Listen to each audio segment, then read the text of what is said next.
On December 2, 1919, Ambrose Small sold his entire theater empire for $1.75 million, shook hands on the deal, and by nightfall had ceased to exist. His wife cashed a $1.5 million check that same afternoon. It took Toronto police over a month to even open a file. When they finally searched his opera house, they found a room that wasn't on any blueprint, and what was inside it pointed away from a stranger. By minute 7, that room gets opened. Ambrose Small is not a sympathetic victim. He builds his Canadian theater empire not through talent or charm, but through legal savagery, contracts laced with hidden clauses he calls, privately, jokers. Traps buried in fine print that strip competitors and partners of money they believe is theirs. He considers this sport. But that is not even the strangest part. Journalist Hector Charlesworth, one of the most respected voices in Canadian entertainment writing, later records something chilling. He has heard the same phrase spoken by different people in different cities across different years, at least a score of times. Somebody will get Amby someday. Not once, not twice, a score of times. Small runs a theater circuit stretching across Ontario, the Grand Opera House in Toronto at its center. He is worth millions. He is feared by competitors, despised by former partners, and tolerated by a wife who has watched him operate for years. By 1919, Theresa Small is a devout Catholic, a significant patron of the church, and a woman who understands exactly what her husband is. December 2, 1919. Small sits across from a representative of TransCanada Theatres Limited and signs away his entire empire for $1.75 million. The ink dries, the handshake seals it. That afternoon, Theresa walks into a Toronto bank and deposits a check for $1.5 million, the first installment, into an account bearing her name. Her husband accompanies her to that bank. That is the last confirmed sighting of Ambrose Small alive. He is supposed to attend a dinner that evening. He never arrives. His secretary, John Doughty, later claims to have said goodbye to Small at the Grand Opera House around 6 in the evening. After that, the city simply swallows him. No body, no note, no witnessed departure. Ambrose Small steps out of history and does not step back in. What happens next, the silence that follows, is the first real scandal of this case. In a moment, the detail about the reward money that nobody questioned for decades. The Toronto Daily Star does not run a word about the disappearance until January 3, 1920, 32 days after Small vanishes. For over a month, the most powerful theater owner in Canada is missing and the public knows nothing. No police bulletin, no newspaper appeal. The silence is not accidental. Someone close to Small makes the decision not to sound an alarm. That someone is Theresa. When the story finally breaks, Toronto is stunned. Police open a file belatedly, interview staff, and almost immediately focus on John Doughty, Small's personal secretary, the last man known to have seen him. Investigators soon discover Doughty has also vanished. And when they search the Grand Opera House safe, they find that $50,000 in negotiable bonds is gone with him. Doughty is eventually traced to Oregon, living under a false name, working in a lumber mill. He is arrested in 1920. At trial, he is convicted not of murder, not of anything connected to Small's fate, but of theft. The bonds. He serves a sentence and maintains until his death that he knows nothing of what happened to Ambrose Small. The courts believe him enough to never charge him otherwise. Here is where the case takes its first truly strange turn. John Doughty's defense lawyer in Oregon is Clara Brett Martin, the first woman ever admitted to the bar in the entire British Empire. In a case already filled with firsts and anomalies, even the legal defense carries a historic footnote. Martin argues her client is a thief, not a killer.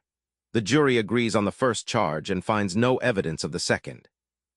With Doughty convicted and imprisoned, Toronto investigators turn their attention back to the beginning, to Theresa, to the timeline, and to a reward she has publicly announced, a gesture that is meant to read as grief but contains, buried inside it, a number that does not add up.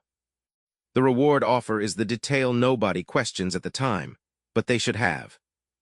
Theresa Small announces a reward for information about her missing husband, $50,000 if he is found alive, but only $15,000 if he is found dead, a gap of $35,000 that assigns a precise and measurable financial value to her husband's survival. Dead, he is worth less than a third to whoever finds him. This is the cliffhanger at the center of everything. But first, you need to understand what investigators actually find when they search the Grand Opera House. When officers finally move through the Grand Opera House with purpose, they are looking for evidence of struggle, of departure, of anything that explains where Small went. What they find instead is a room that does not appear on any building plan. It is accessed through a concealed entrance. It is not a storage room. It is not a utility corridor. Inside, an ornate bed, a fully stocked private bar, and on the wall, a large painting of a nude woman. The room has been constructed with deliberate care, not hastily hidden, but architecturally embedded. Staff later confirm it was built while Teresa was traveling in Europe, and that Small used it regularly for meetings with chorus girls and for private gambling sessions she was never meant to know about. The room does not prove murder, but it proves that Ambrose Small maintained an entire secret life inside the building his wife had every reason to consider part of their shared wealth.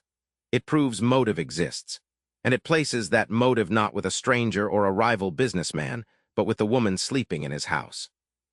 The investigation, however, does not press this direction with any seriousness. Instead, in one of the most extraordinary institutional failures in Canadian criminal history, Toronto police bring in a psychic. His name is Maximilian Langsner. He claims the ability to locate missing persons through astral projection and seance. Officers book him into Toronto's finest hotel at public expense and follow his instructions to dig up fields across the countryside. They find nothing. Public outrage eventually forces Langsner out of the city, leaving the department with significant hotel bills and a cold trail. The Marquis of the Grand Opera House during the week Small vanishes reads, "Revelations of a wife." Police investigators, apparently running out of rational leads, actually analyze the play's plot for possible clues to Small's fate. The play offers none. The irony of the title, however, is not lost on anyone paying attention to the direction this case is quietly moving. In 1921, a sighting reaches investigators.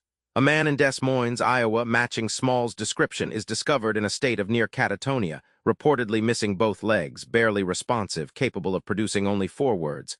"Train!" from Omaha and the name Dowdy. Police investigate and conclude the identification cannot be confirmed. The lead dissolves. Small remains missing. Years pass.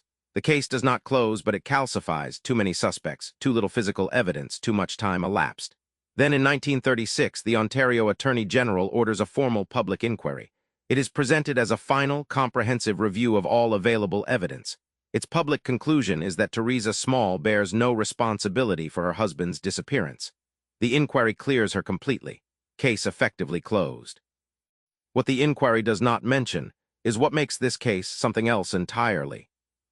Ontario Provincial Police Inspector Edward L. Hammond produces, during that same 1936 inquiry period, an internal memorandum. It is not published. It is not referenced in the official report.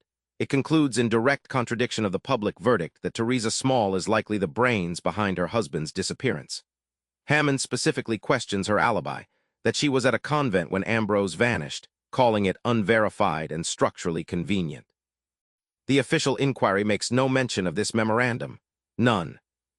Teresa Small dies in 1935, 1 year before the inquiry that clears her name is even convened. She never faces formal charges. The bonds Dowdy stole are recovered. The secret room is eventually sealed. The reward goes entirely unclaimed.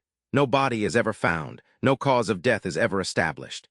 Ambrose Small's legal status shifts to presumed dead by attrition, not evidence. So the room held a bed, a bar, and a nude painting built in secret, used in secret, discovered too late to matter. The rewards gap, 50,000 alive, 15,000 dead, assigned a price to survival that nobody in 1919 thought to question aloud. And the 1936 inquiry said nothing about Hammond's memo because saying something would have meant answering for it. Whether Teresa Small buried her husband or simply outlived him remains, officially, unknown. Leave a comment. Which detail changes the case for you?